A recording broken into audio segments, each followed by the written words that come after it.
A habilidade 17 do quinto ano dos anos iniciais do ensino fundamental está associada ao objeto de conhecimento figuras geométricas planas, características, representações e ângulos. Nessa habilidade aparece aqui a ideia de polígono.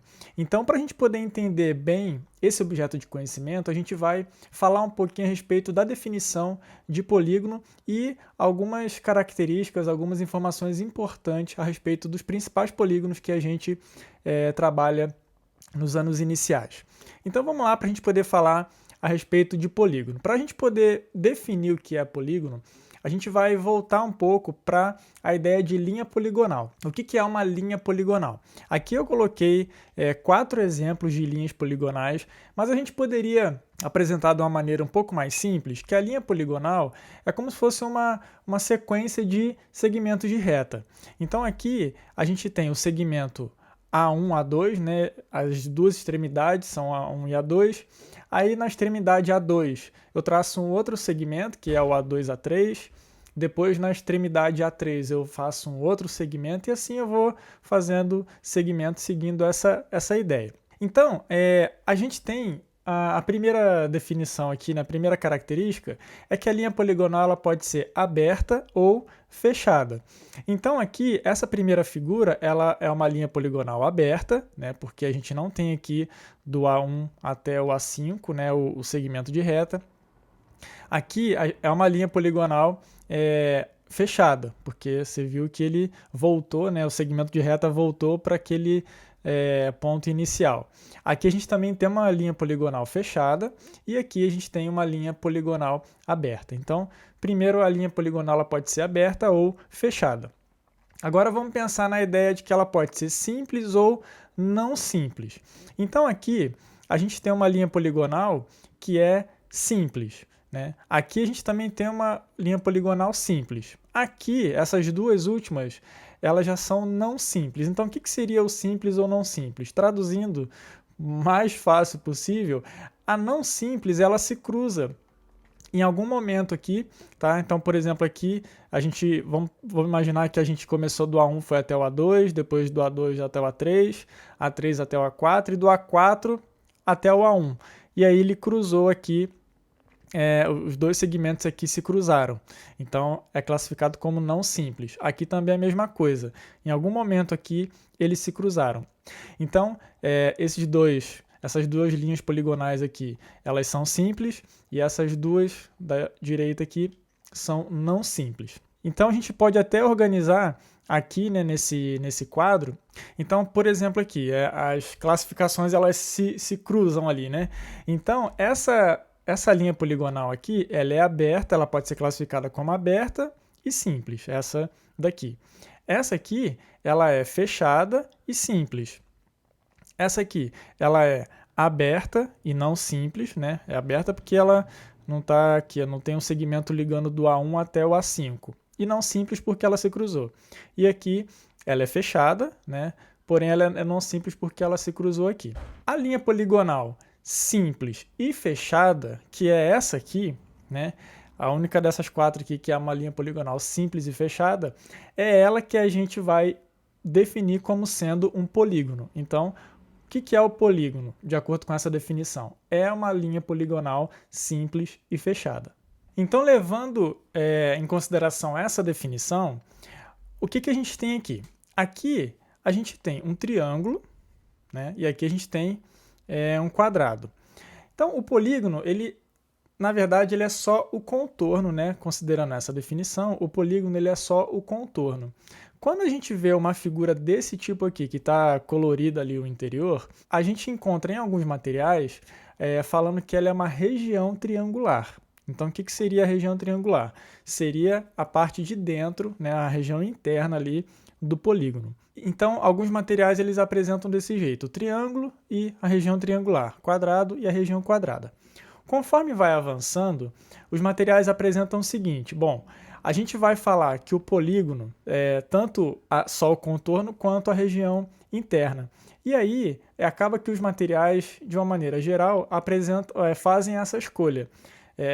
Apresentam o que é uma linha poligonal, fala que o polígono é a linha poligonal simples e fechada, depois apresentam figuras com o interior pintado, né, colorido, e aí a partir dali fala, olha, para facilitar um pouco a maneira como a gente está apresentando, quando a gente falar polígono, a gente pode usar tanto um quanto o outro, porém, o que é importante entender?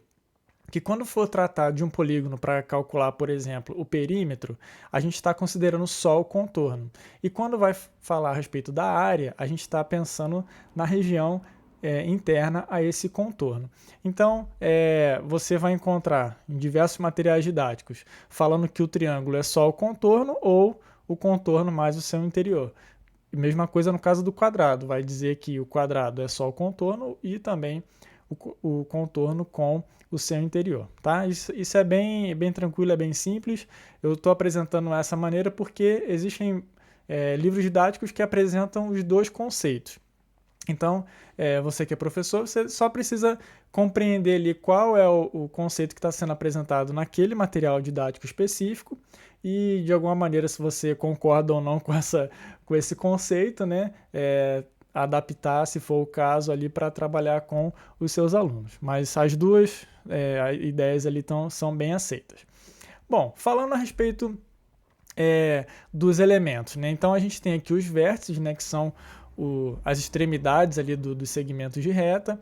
A gente tem o lado do polígono, que é efetivamente ali o segmento de reta, e o ângulo, que é formado por dois desses segmentos de reta. Então são três os elementos: vértice, lado e ângulo. E aí voltando lá na habilidade, né? Vamos voltar aqui, ó. A habilidade fala que reconhecer, nomear e comparar polígonos considerando lados, vértices e ângulos. Tá? Então esses elementos são muito importantes aí para a gente poder apresentar. Então, a partir de agora, quando eu estiver falando de polígono, eu vou apresentar as figuras com o interior dela pintado, tá? Mas lembrando que também tem a ideia do polígono apenas com o contorno. Mas agora, sempre que eu estiver falando de polígono, eu vou apresentar as figuras com o interior colorido, tá bom? E aí, conforme a gente vai conhecendo a quantidade de lados, de vértices e de ângulos e também as medidas, né, desses elementos, né, no caso o lado e o ângulo, a gente começa a classificar esses polígonos. Então, por exemplo, quando a gente vai, o primeiro ali, né, que a gente vai falar com a menor quantidade de lados, né, é o triângulo. Então, o triângulo é um polígono que tem 3 vértices, 3 lados e 3 ângulos internos. E a gente pode classificar o triângulo levando em consideração os lados e os ângulos internos. Então, a classificação em relação aos lados, né, do triângulo, tem o triângulo equilátero. Tem o triângulo equilátero, né? Ele tem os 3 lados com a mesma medida. O triângulo isósceles, ele tem apenas 2 lados com a mesma medida. E o triângulo escaleno, os 3 lados com as medidas diferentes, tá? Depois a gente pode classificar o triângulo em relação à medida dos ângulos internos. Então, o triângulo que tem um ângulo maior do que 90 graus, né? Maior do que 90 e menor do que 180, ele é classificado como obtusângulo, né? Essas palavras bem bonitas, né, que os alunos adoram, né? Quando o triângulo ele tem os 3 ângulos internos agudos, né, ou seja, entre 0 e 90 graus, ele é classificado como acutângulo. E o triângulo que tem um ângulo reto, né, um ângulo de 90 graus, ele é chamado de triângulo retângulo. Agora a gente vai falar sobre os quadriláteros, né? Os quadriláteros eles podem ser classificados aí em 2 grandes grupos, né? Na verdade são 3 grupos, né? Um grupo seria o dos trapézios, outro dos paralelogramos e um terceiro grupo é aquele quadrilátero que não se enquadra em nenhum desses 2 primeiros, tá? Então, o que é o trapézio, né? A gente pode entender o trapézio como o quadrilátero que tem apenas um par de lados paralelos. Então, no caso aqui, essas 3 figuras aqui são trapézios, e dependendo aí da medida do ângulo, né, dos ângulos aqui, e das medidas dos lados não paralelos, né, a gente pode classificar o trapézio como trapézio retângulo, trapézio isósceles e trapézio escaleno. No caso do trapézio retângulo, ele tem 2 ângulos internos medindo 90 graus. No caso do trapézio isósceles, esses dois lados aqui, que não são paralelos entre si, eles possuem a mesma medida. E o trapézio escaleno, esses dois lados aqui, os lados não paralelos, eles possuem medidas diferentes. E uma coisa interessante é que o trapézio retângulo, né, esses dois lados aqui, que não são paralelos, eles têm medidas diferentes. Então, no caso, o trapézio retângulo, ele é um trapézio escaleno também, beleza? E por fim, os paralelogramos. Então, os paralelogramos são os quadriláteros que possuem dois pares de lados opostos paralelos. Então, a gente tem aqui o losango, quadrado, retângulo e o paralelogramo. Então, vamos falar um pouquinho a respeito deles. Quando então, dois pares de lados paralelos, né? Geralmente aqui a gente apresenta esse aqui, o paralelogramo. E aí, o losango, ele tem uma característica especial, que é, ele tem os quatro lados com a mesma medida, né? O retângulo, ele não tem os quatro lados com a mesma medida. Ele tem o quê? Os quatro ângulos internos medindo 90 graus. Então, o quadrado, ele junta essas duas características. Então, o quadrado, ele é ao mesmo tempo um losango e um retângulo. E todos eles aqui são paralelogramos, né? No caso desse paralelogramo aqui, o que ele tem de diferente, né? Ele não tem os quatro lados com a mesma medida. Então, ele não é um losango. E ele também não tem os ângulos internos medindo 90 graus. Então, por isso que ele também não é um retângulo. Então, a construção básica ali do paralelogramo seria essa. Então, dessa maneira, a gente consegue classificar, né, principalmente ali, triângulo e quadriláteros e apresentar para os alunos do quinto ano essas características das figuras geométricas planas.